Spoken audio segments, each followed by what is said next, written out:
Welcome everyone to the Tuesday, September 16th Audit Facilities and Operations Committee meeting. We will begin with public comment. If anybody from the public has anything for us? Seeing no members of the public, we will move into our first agenda item under the Audit Facilities section. Number 1, update of Carmel High School baseball field as approved in 2025-2026 budget. Right, so you have in front of you, the first thing that you have in front of you is the quote for the upgrade of the baseball field. We've been told by the athletic director that if we were to do this, we would get several seasons out of this. This comes to $57,230, trustee Curcio. We know that there's $40,000 in the budget, so this is about $17,000 more than we budgeted. Because you remember, when we budgeted, we didn't have real numbers, a real quote, and we don't know that this could not be less. We only know that this is the quote we have from the company that's involved.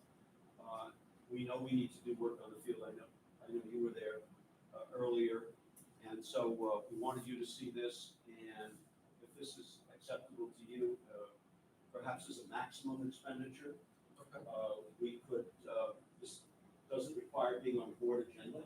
It's already in the budget, and the overage would just come from a transfer of $17,000 into that code. Trustee Magliano, that is a specific budget line in the budget of $40,000 for repair or upgrade, whatever it's called, of the field. And it's under, well, it's just a line item in the budget. I'm not sure if it's in your budget or if it's in athletics. It was in your big packet, it was line 700, so. That's athletics. That's athletics. Right, so are we okay on that? So just because I know there was a lot of public interest in this, Mr. Silver, if we could just briefly go through what 57,000 would accomplish. Sure. Field. You want me to read through that? Sure. Okay. So the first thing is for the turf infield, remove the existing sod, cultivate and grade, add 5 inches of topsoil spreading 120 yards of topsoil, installing the sod. I guess Mark, they'll be changing the layout of the field slightly. So the wings and the backstop, so that's the sides of the field, removing the sod, adding topsoil, installing the sod, and then skinned infield, they're cutting back the outer edge. Mark, can you expand on this a little bit? What do you want to know? So skinned infield at the outer edge, that means taking off the clay that's there Correct. and replacing the clay. Yep. Okay. And then rebuilding the mound with clay, and we're moving and adjusting the sprinkler heads, which are in some cases actually in the base paths. Even though they go down, we're going to be adjusting that and moving them slightly. Just 2 of them. There's 2 of them. And you had mentioned that the clay, can you speak to the quality of the clay that we use? The clay we use is actually, we've upgraded it from years back where they used the poor quality, but now we've combined the better clay and mixing it in every year and stuff, so. I don't know the clay they're going to be using, but we've purchased much better clay than we've done in the past. So if we could get a couple of years out of this, whether we do something going forward with a bond or not, this field with this improvement would be set for a few years. The sprinklers, you mentioned they're in the base line right now. Does that create any sort of dripping hazard? It does not really, but if the clay could be kicked up, you could see it. First base line, halfway down, it's right on where the grass and the clay meet. It's the same on the third base line. We've actually moved them over a bit because they were in the clay, but then when we recut the lines, we had to move them in more. So I guess now with this company, they're going to cut a little bit more, so now they'll have to be moved in just a bit. And Ken, I'm sorry, the last question, I know you mentioned it at the start, so the remaining 17,000, where would that be? We could just take it from another athletic code. Okay, so it would remain. I don't know where it would come from within that same, from that budget area, yes. Okay. Very good.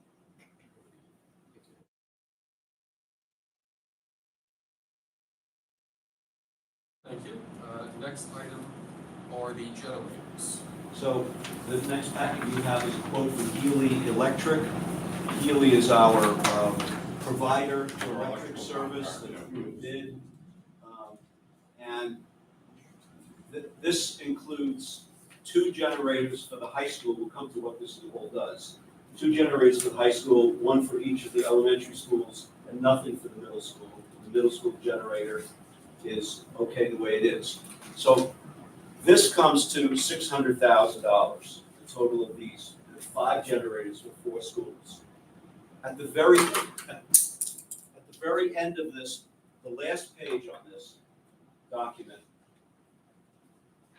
shows money that we have set aside through,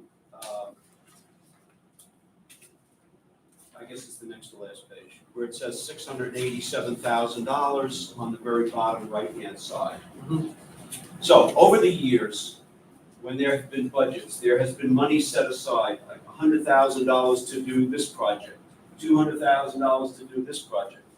These 2 pages are a list of $687,000 worth of projects that were never done. Unlike the current year, you may know that in this year's budget, we have $100,000 that would fit into this pocket, but it's specifically to replace the stairs going from the track down to the lower fields. So that's like in the middle of the track on the side, on the far side, going down. And that's that $100,000. That $100,000 is separated because you get all of the money back for that in the next year. Remember, our state aid is about 62%. On that one project every year, we get all of it back, all of our state aid back the next year.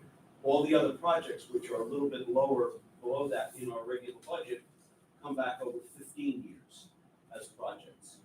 So right now, we're doing $840,000 worth of projects that like heating, the bleachers at the high school, 2019-29 staircase, that's outside the boiler room. So the aid for that comes back over 15 years. But again, that $100,000 comes back next year. So my point is that we would like to use some of this money to do some or all of the sprinklers, all of the generators, which were not planned in this year's budget. So this would have no effect on the taxpayers. We could do some, and we could do some at a later date. We could do, let's say, the elementary schools, and Mark, I'll ask you to speak to the difficulty that we have with them.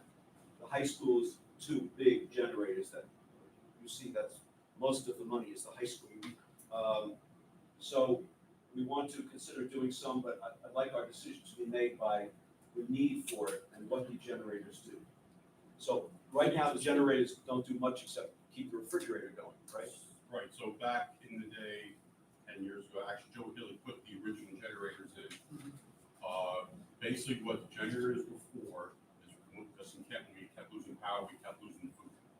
So those were just small household generators that ran certain kitchen equipment and the servers only. That's all they do. So these generators now would run the boilers, run the well, KE would not run the well pump because that's ran off a transportation generator, which was a donation or a grant through the county years back.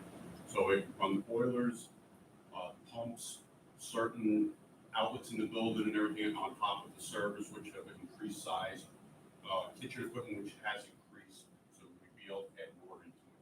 KP, the same thing, but that would run their well, their boilers, their anything to do with heating equipment, plus kitchen servers. This building does not need it because it's already got a full service generator. This is a shelter, so most of this building is already covered under it. High school, same, it only has certain kitchen equipment and the servers in it. It has no boilers whatsoever, so that would be a bigger generator there to cover the boilers and everything. 80 Wing never had a generator, so now we cover the whole 80 Wing boiler system, pumps, backup systems down there, and we don't have to worry about the walls because it's town water and town sewer. So right now, if there should be an extended power failure in the winter, Correct. we would not be able to do anything at all. Right now, Except no. keep the food cold. That's about it. Yeah, we have no, boilers don't run. The only thing we would have at the high school would be water. No boilers, no nothing. all the schools, so if we lose power in the winter time, we have. The water could freeze. And, yeah, we've had that before. So if we had to grade this in terms of, if the board didn't want to do all of this at 600,000 out of the 678, what would be the priority if we wanted to say we wanted to spend 200 or 300 or something like that, a portion of? Do the smaller schools first, get them done. We've already got generators in place. The high school, we know we haven't had one in the 80 wing. We know we can do minute with the 29 wing side. But at least the smaller schools are there. We can do, get them all online, and then the following year, go into the bigger school, the high school, I think, the 2 wings. So if we did that, it would be 83 and 83 and 69. So that would be 166 plus 70, so 236, which would be about a third of the money that's in this fund. And we could do all 3 elementary schools. Thoughts, board members? I think you spoke to one of the questions I had at the start. So the generators currently in place, are, the purpose of it is much different than these would serve. And the lifespan of those generators, those were installed about 10 years ago. Give or take. Yeah, they're your generators, your home generators. I mean, they only can do so much. The newer generators that are in here are actually bigger and more of a load, so. And Ken, can you just reiterate, just for the people listening that have an interest in this, where this money exactly came out of in the budget? I think that's important to just. Yes, so let me try that again. Mhm. So over the years, there has been money called transfer to capital. There's been identified projects, which you can see on those 2 pages. They were going to do, each one of these is a separate project of something that was planned to be done, but never happened. I don't know if any of those planned projects ever took place through the years. Some of these were in our buildings condition survey as well, or that's totally. If you remember from the first time around on the board, there was always, we were given $100,000, and it was one school did it 1 year, one school did it 1 year, where here's money to go do something. We haven't done this in a while. So there was money for scoreboard, Yeah. tile replacement, general construction, a lot of them were general construction. You could see that on those last 2 pages. Outdoor seating, most of them were general construction. So they were put away through the years. I don't have the year dates on here. Oh, I do. It starts, looks like in 2020 or maybe before that. So this was good intention to do something, but nothing was ever done. So Trustee Curzio is not a part of the budget, has no bearing on the taxpayers, and the audit, our auditor has said that all it requires is a board action. It doesn't require anything from the public because it's already in the place where it needs to be. And it would be, we would be going through the state, and we would get our 62% state aid for this. So it's really a win. If you're agreeable to that, we will put it on the October 7th agenda. To move forward.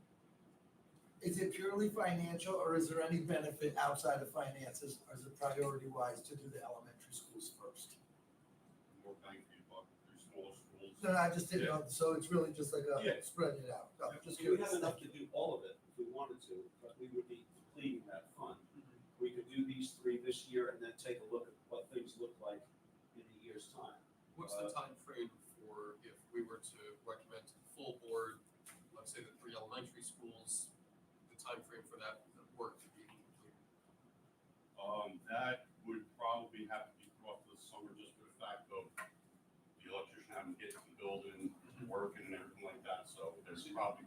So we could not declare this an emergency because it's something we've known about for a long time. And so if we want to go through the architect, through the state, to get our state aid, so we should be able to do all that by next summer. And we'll come to the subject of the architect when we get to that part of the agenda. Sure. But that would be plans drawn up for the architect. And it might not necessarily be Healy, but it could be Healy because we don't have to bid on this because he's already our procured provider for electric service. My take would be, right now, I don't know if you agree or have a different thought on it, but would be to do the 3 elementary schools first. We can recommend that to the full board, and then we can, later on in the school year, reassess and discuss the high school, but at least we can move forward with the elementary schools at this point. Would there be any value to doing one of the high school ones? We looked at it this long. I mean, the elementaries lose power more than the high school does because of the way the circuit, the way the lines are drawn and everything like that. We very rarely lose power at high school, which now I'm just jinxing myself. But you know what, the wind blows in Kent, you lose power, and Patterson is at their miss, so I would do the elementaries first.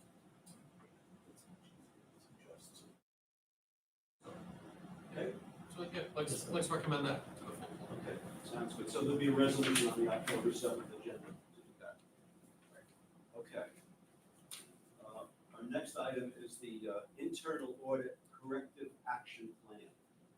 So there was an internal audit done in the spring for the 24, 25 school, the last school year. And that's what this is. So they found a couple of things wrong, having to do with cash receipts and revenue. And we've reviewed this. Each one here has, you can see the district response, which is our corrective action plan. This has to be approved by the board, and then I have to upload it into the state portal to show that we have responded to the internal auditor's thoughts having to do with our finances. What's most interesting is that both of these things, there were three things that they're talking about, are not as significant as the next to last page. If you look at the word other on the next to last page, they go on for all of that page, the rest of that page, and then all of the next page, where they show they looked at maybe a dozen other things and found no findings with any of them. So it's interesting to note, they looked at our insurance, they looked at our software permissions, they looked at our treasurer's reports. You can see that there, I'm just saying it for the people watching. They looked at our processes, they looked at our billing for receivables. So all of those things, they had no issue. And so I thought that very significant for you to see the things that they thought were good. So they looked at procedures, they looked at our policies. We know the business office policies are coming up soon, aren't they, for approval? We've reviewed all that. So they had thoughts about our accounts receivable, and we had done that. We had some problems with the software, which has now been taken care of. There was something where somebody didn't sign off on, there was no signature on something, and we've changed the process so that that signature happens every time. These are important to fix, but the things that are right are far outweigh it, and I'm very, very pleased with the audit. I was a part of the audit, although half of it was from before I got here, but the second half of it was from when I was here. Can you share a timeline, like when does this need to be approved and then when does it? Well, I would like to put this on the October 7th agenda, and then I would upload it to the state on October 8th. Ken, is there a significant amount of outstanding checks? I see that corrective action for one of these items is the business office will continue to review and reach out to payees with outstanding checks. So we have a problem in that we are kind of out of date in the way we collect money from retirees for health insurance. Okay. And the way it requires somebody to go to the bank every day to deposit stuff. In previous positions, we have had a check machine where it just goes right through the machine and it's in the bank. And nobody has to go to the bank and nobody has to do a lot of work. Right now, every single check with the name has to be typed onto the spreadsheet, which is just crazy. So I am working with Chase, our major bank, of our regular deposits, to get that in place so it's different. It's just an archaic system of collecting hundreds of checks. So they come in the mail, has to be open, each check has to be logged in on the computer. And then put it in a deposit slip. None of that is actually necessary. So there's software that will be compatible with our Envision software that will make this not a big deal. Excellent. Thank you.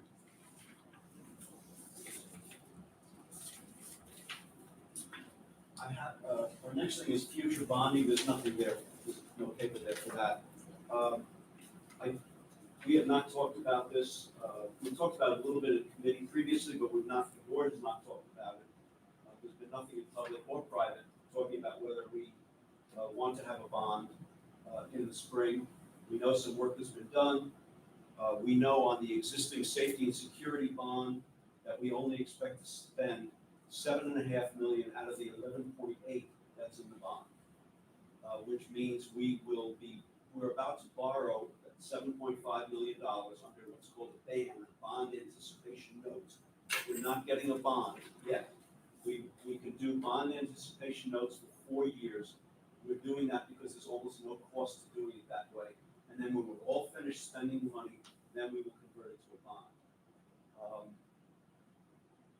This is a standard way of doing it.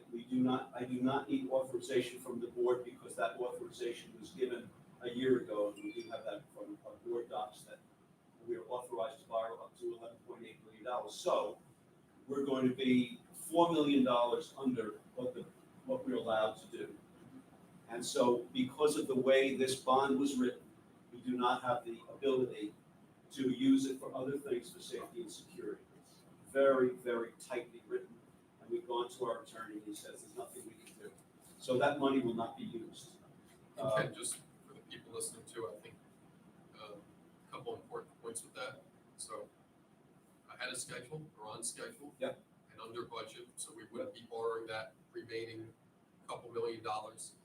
And to your point about how it was tightly written, that was an objective of the previous school board when that was approved at the board table, to have it very laser focused on safety and security, so that the voters would be comfortable with what was before them on the ballot was truly safety and security. Right, so we know that this bond will not affect taxes because of our declining existing balance of bonds.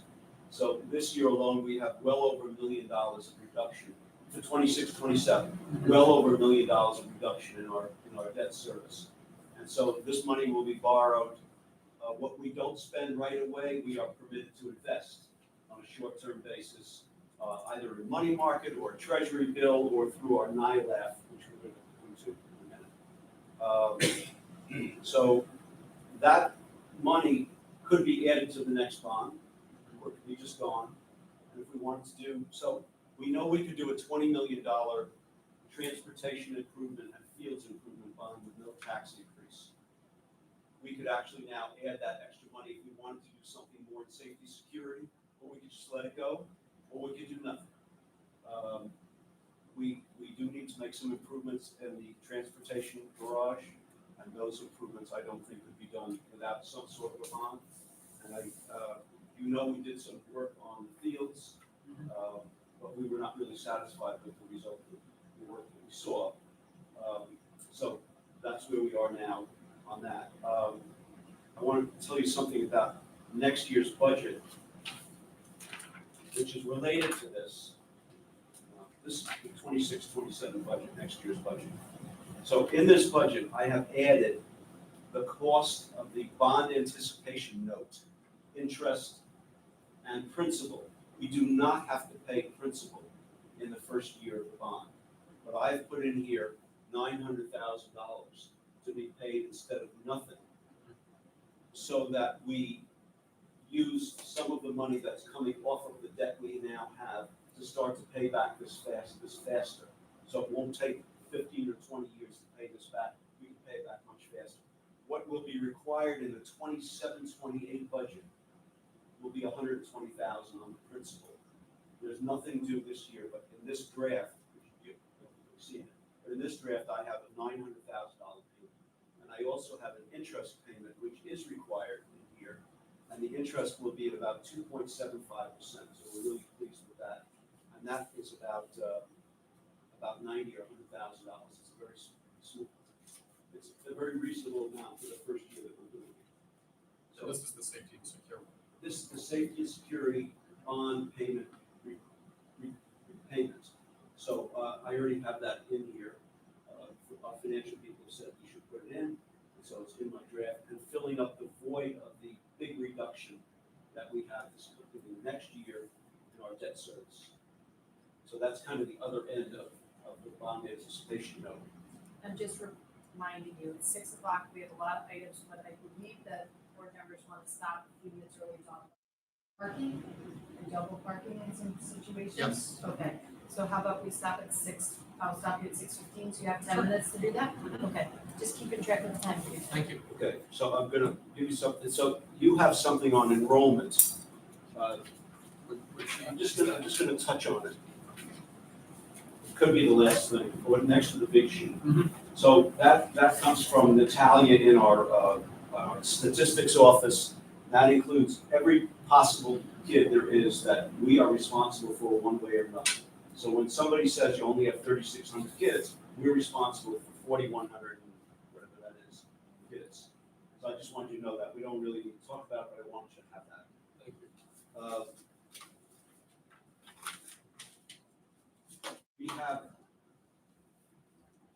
We have something called an insurance reserve, which has $3,500,000 in it. The auditors discovered that we have had $3,120,000 on the books as a liability to health insurance, and the liability does not exist. This is what I was telling you about before. So this $3,120,000 adds to our reserves. It goes into what's called our insurance reserve. So our insurance reserve will now have $6,500,000, and what it does is to increase the fund balance beyond what we have as an addition, which I'm going to tell you about, by another $3,120,000. So this brings us up to somewhere around $34 million in reserves altogether. I knew this was coming. I discussed it with the superintendent that we expected this to happen, that they were not going to allow it to remain as a liability because they said there's just nothing there. There was no reason to have it that way. It's been that way for a number of years. So the bottom line is that our new addition to fund balance will be $8,500,000. You do have that on the very last page. It's starred, the spreadsheet page. It's starred. That's the addition to fund balance. And included in this, they have also brought up our unrestricted reserves to the full 4%. Because remember, as the budget changes each year, so does the amount of reserves that represent 4% of the budget. It's kind of hard to read, and I think we could talk about this another time, but I just want you to know that we have a lot of fund balance. And Trustee Curzio, we will be talking about the subject of taxes in the near future, but this is a lot of money. And we talked about public policy and what it means to have no increase in tax, but what if you had almost none, really almost none. So we can deal with that later, at the next meeting when we're not so jammed with items. We wanted to talk about the district and bond architects. So we just go real quick first, not to take that out of order too much, but the construction manager. That's the same thing. I'm putting Okay, construction good. manager and architect Okay. together. So just so you know, there's a resolution on the side, or it's on the agenda right now, to renew the construction manager Triton, because their time is up, we had to do it, and to have a new district and bond architect. Our architect's contract expired June 30th, but they are doing the work that was in the budget because they started that work before June 30th. And we're not going to take what they're already starting on, submitting to the state, taking it away, and giving it to another architect. That would be a waste of money. So they're working on things like the stairs and the bleachers and the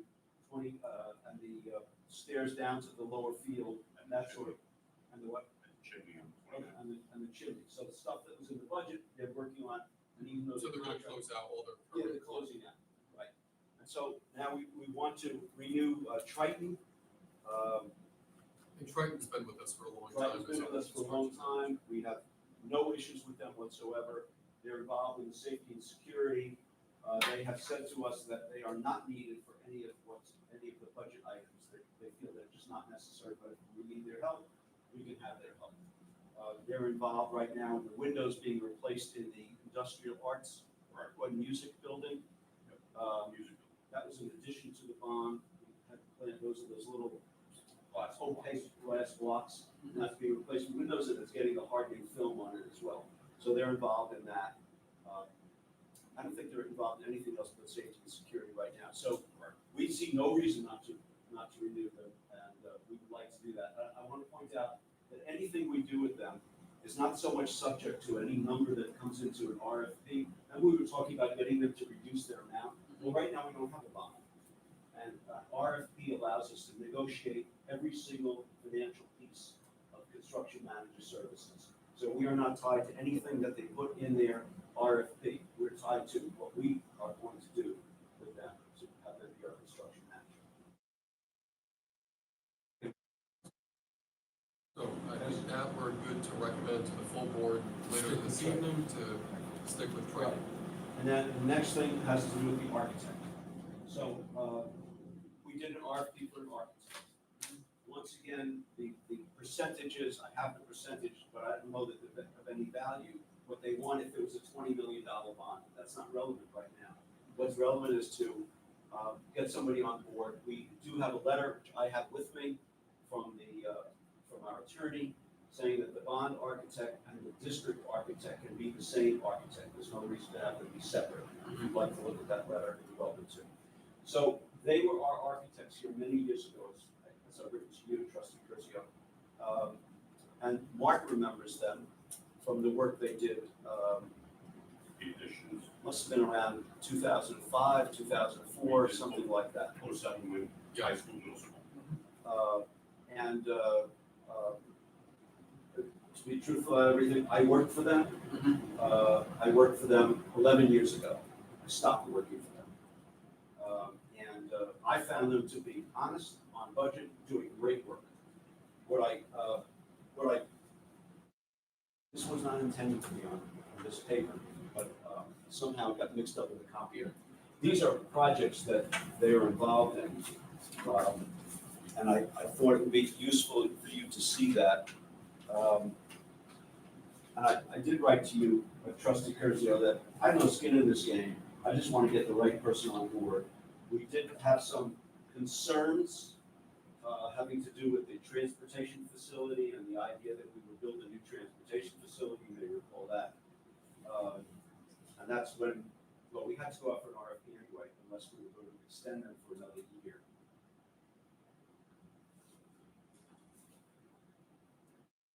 So just a couple of questions, Mr. Silver. One of them is answered on this page, but just for those listening. So they are local, they have some local connections. They're Brewster's School District's architect, Putnam Valley's, Somers, Trinity Pauling, Middletown, Duchess Bosse's, et cetera. So they do have a lot of local clients. And what stood out in their proposal to you that they were a suitable and good fit for our district as opposed to any of the other proposals that came in? Well, for me, it was my personal knowledge of their work. I saw them build a middle school in Chappaqua when I was there. And the quality of the work and the dedication and the honesty, I was responsible for all the finances. I did all the contracts, and I was responsible to provide the state with state aid papers for every school district that did business with them. And they pretty much only do school districts. I just found them to be honest, hardworking, and doing a great job. And I've seen there's very few lawsuits, there are very few change orders, which are always a problem in any major construction. But for right now, this would just be, what would we be doing? We'd be doing the generators. Nothing major, really. And nothing else right now. But any planning that we would do for the future, they would be involved in on an hourly basis until there was an agreement for a pre-bond proposal. And Mark, you were satisfied with them Yes. back when they were our district architect? Yeah. No issues with them. You referenced the letter, Mr. Silver? Yep. Or So maybe I'll just read it, that's easier. Based on our review of the Labella agreement with the district, which was entered into in 22-23, simply permitted the contract to be extended additional one-year intervals through 24-25. If the district has not extended the agreement beyond 24-25, then it can appoint a new architect to serve as not only the architect on the transportation and athletic field project being contemplated, but also as the district architect. So I'll show you that. This has a series of emails that go back before that. That's from Dan Pettigrew, from our attorney's office.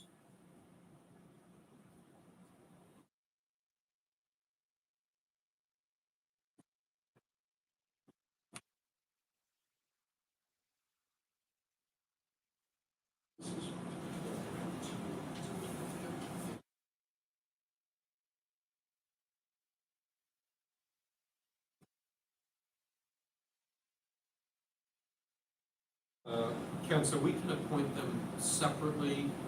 We can recommend to the board this evening them as our district architect, and then we can circle back at the meeting either next month or after. I don't know if it's necessary to do a second one, but yes. Okay. we can do that. Because I know that there's another member of our committee that would like some further discussion on that. As would I think it would be good to have that discussion. And just for the public perception of it too, so they don't think we're quickly getting ahead of ourselves and making any decisions before the Citizens Advisory Committee weighs in on recommendations, before this committee makes a recommendation, before the board gets the opportunity to weigh in. So you're suggesting it's district architect? Correct. And that's always 1 year, just so you know. That's always renewed each year. Okay. I'm not sure what the resolution says, but we'll modify it to make sure it does say that. Excellent. I know I have like 2 minutes here. You actually think that's, Yeah, good. we're actually good. And you only have 2 items left, I believe, right? What's left? External auditors External update? auditors. Oh, and update. safety zone. So I've really given you that. So the auditors were here all last week, 5 of them in the conference room downstairs at the board. And they're moving along. So I don't really have, I was kind of combined the money part, Excellent. because they gave us this fund balance information today, Mhm. and it's very valuable for us. I'm going to be making a presentation on investments in a public meeting in a little while. I'll be talking, that was at Trustee Wise's request. Okay. And I'll be talking about where our money is invested, how it's invested, Mhm. the safety of it, and there's a handout that will be given to you later. So that was kind of part of all of the auditor stuff. But I needed to make sure that my projections for what the fund balance was going to be were correct. Mhm. And so it's, what we thought some time ago was what it was, except we just didn't know about this. We didn't know at all that this liability that wasn't really a liability existed until the auditors looked at it. They said, we're going to lie this year. And they said, we cannot leave it there. It must be moved to the insurance reserve, and that will require a board resolution, which will be on October 7th, to move the money from the liability to the reserve. Excellent. And I don't know if we're going to discuss that publicly at some point, but I guess we should. But I don't think. Excellent. Thank you. And then the safety zone policy, policy committee is going to review that. We have to update a policy associated with the transporting of students. Right, so that's the first page of what you have there. It just requires us to have a policy on board saying that we're picking kids up in a certain distance from wherever they live or from wherever the school is. It's just a formality, and that will allow us to get state aid for another, what I say, 360 or 370 kids for whom we're not getting state aid. And the additional cost to do all that, 0. So we'll add There's that. no additional bus runs, nothing different, no more gas, no more drivers, and we're able to collect. If you may We recall like the during zero number. my interview, you may recall during my interview that I said I thought we would get $500,000 out of that, and that hold still holds. Excellent. We'll add that to a future policy. Perfect.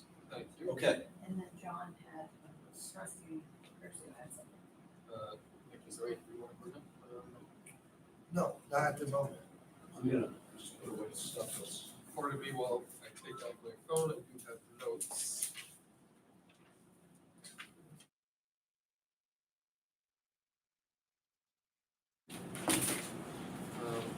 So we wanted to discuss in the committee level, as far as existing procedures and guidelines that govern parking, the following of parking rules and regulations in our school parking lots, especially during large district events, how we go about ensuring compliance with not blocking fire lanes, not blocking handicap access ramps,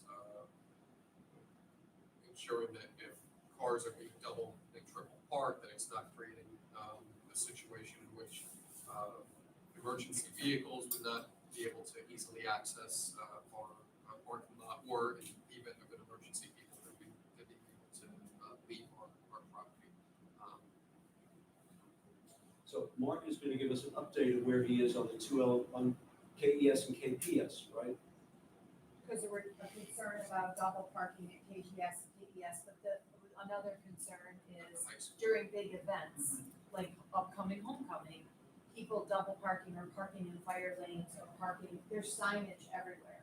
So we just need to figure out a mechanism, because we can't call in a private tow truck, they won't tow from our properties. We either have to figure out chaperone that monitors, or how do we facilitate this so that there's compliance? When we do have homecoming, we are up in the parking lots guiding people.